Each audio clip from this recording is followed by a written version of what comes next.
Bienvenue tout le monde, bonne journée. Alors aujourd'hui, on va regarder comment on ferait pour déterminer si ce qu'on entend ou ce qu'on voit, si ça vient de Dieu ou bien si ça vient de Satan. Vous allez voir, on va regarder quelques petits points intéressants à analyser. Alors avant de commencer, on va prier. Alors Seigneur grand Dieu, merci pour l'opportunité que tu nous donnes d'étudier ta parole aujourd'hui, d'ouvrir les Écritures, puis de les lire, de les regarder, de les analyser. Permets, Seigneur, qu'on puisse les graver dans notre cœur, qu'on ne soit pas des auditeurs oublieux, mais qu'on puisse mettre en pratique ta parole. On sait que ton plan est parfait, que ton chemin est le meilleur. On veut remettre toutes choses entre tes mains, Seigneur Jésus, selon ton Fils Jésus qu'on prie. Amen. Alors, mettons que vous écoutez une étude biblique ou religieuse sur YouTube, ou que vous lisez un texte d'un pasteur ou d'un leader religieux. Comment savoir si le message vient de Dieu, qu'il est inspiré du Saint-Esprit, qu'il ne vient pas de Satan? Comment être sûr que l'information reçue est biblique, que ça correspond vraiment à la parole de Dieu? Je vous suggère 4 points à considérer dans votre réflexion. Puis même, il va y avoir un 5e point bonus à la fin. Premièrement, contrairement à ce que peut dire d'autres idéologies, Jésus est le seul qui peut nous sauver de la mort éternelle, qui peut nous sauver de l'enfer. Alors ouvrons nos Bibles dans le livre des Actes, chapitre 4, versets 11 et 12.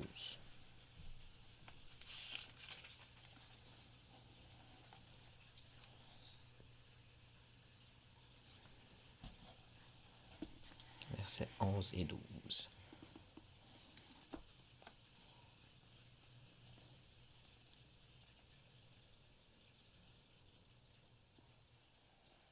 Alors, Jésus est la pierre rejetée par vous qui bâtissez et qui est devenue la principale de l'angle.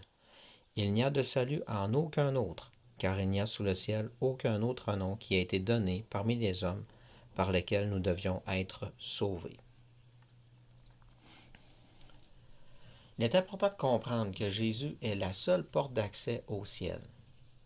Les autres religions demandent à ce que les hommes tentent par leurs propres moyens de s'élever vers leur Dieu. L'unique vrai Dieu, lui, est le seul à s'être fait homme, à être descendu sur terre, à avoir expérimenté nos douleurs. Il ne demande pas qu'on s'élève vers lui, on ne peut simplement pas le faire. Il est descendu vers nous en nous ouvrant le chemin vers le Père, vers Dieu.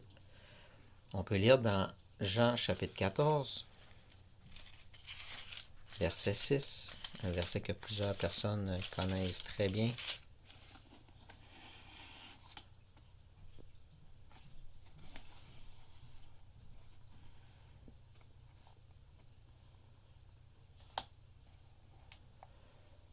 Ici.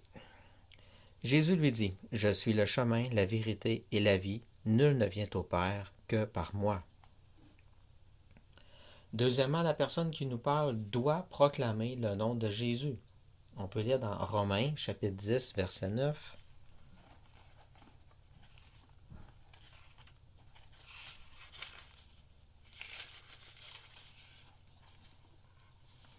Au verset 9,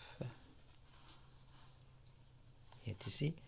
Si tu confesses de ta bouche le Seigneur Jésus et si tu crois dans ton cœur que Dieu l'a ressuscité des morts, tu seras sauvé.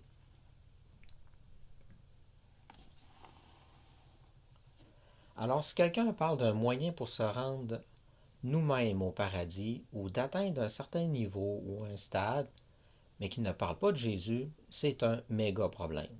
Si le nom de Jésus n'est pas prononcé ou proclamé, même si les principes expliqués semblent corrects, c'est une façon de nous éloigner de Dieu.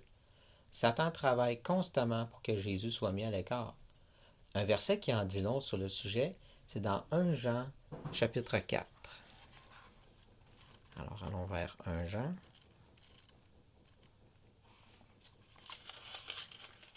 Chapitre 4, les versets 1 à 3.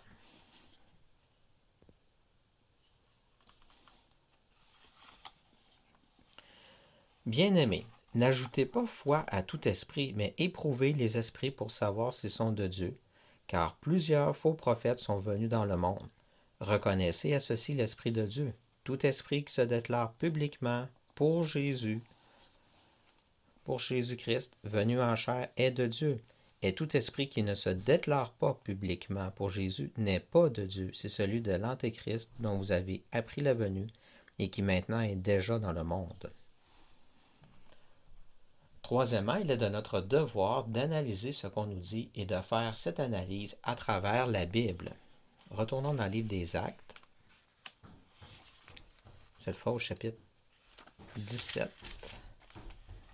verset 11.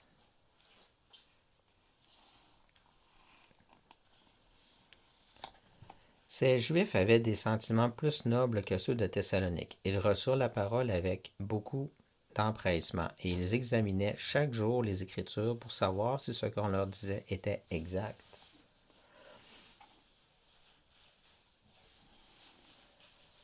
Notre examen sera efficace que si nous connaissons bien la parole de Dieu. Encore une fois, Jésus doit être le point principal et non négociable dans notre recherche de la vérité.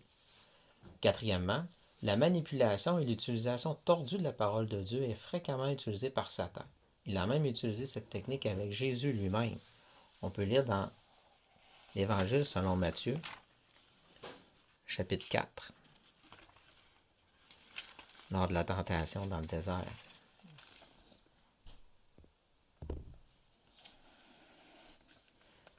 Les versets 6 et 7.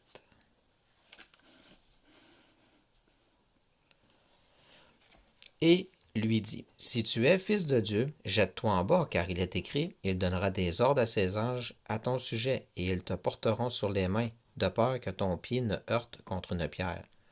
Jésus lui dit, il est aussi écrit, tu ne tenteras pas le Seigneur ton Dieu.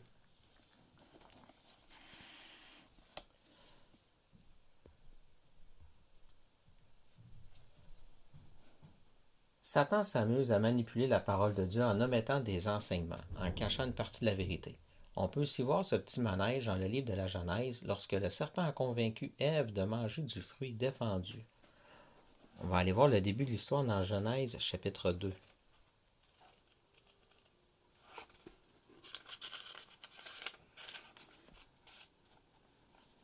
Les versets 16 et 17.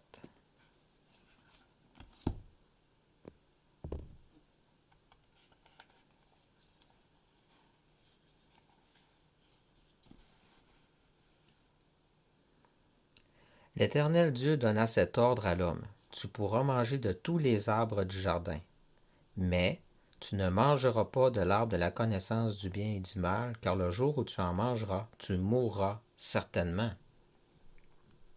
Voici la ruse de Satan, un petit peu plus loin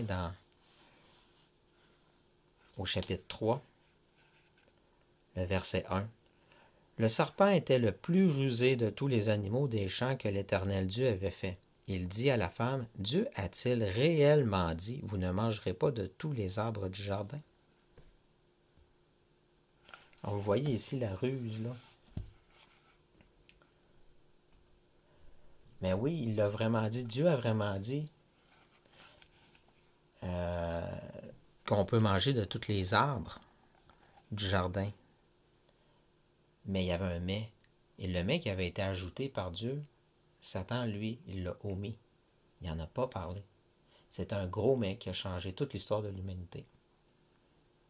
Alors, si on récapitule. Premièrement, Jésus est le seul chemin vers le Père et vers le ciel. Deuxièmement, le nom de Jésus doit être proclamé. Troisièmement, il faut examiner ce qu'on entend à travers les Écritures.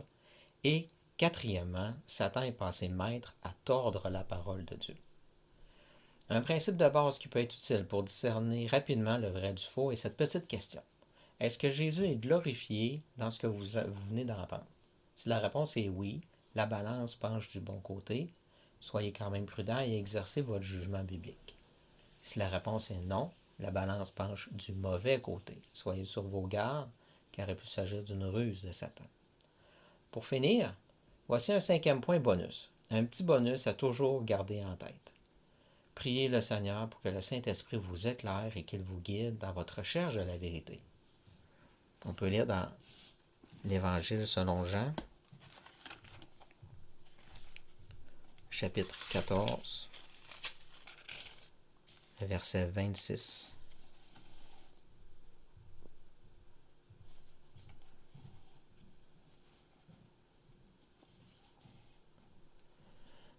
commence ici. Mais le Consolateur, l'Esprit Saint que le Père enverra en mon nom, vous enseignera toutes choses et vous rappellera tout ce que je vous ai dit.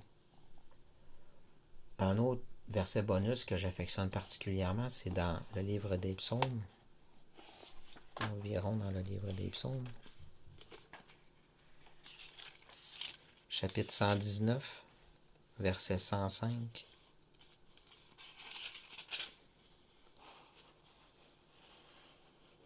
Ici. Ta parole est une lampe à mes pieds et une lumière sur mon sentier. Alors, je vous souhaite une belle réflexion. Croyez avec intelligence, laissez-vous éclairer par le Saint-Esprit et que Dieu vous bénisse.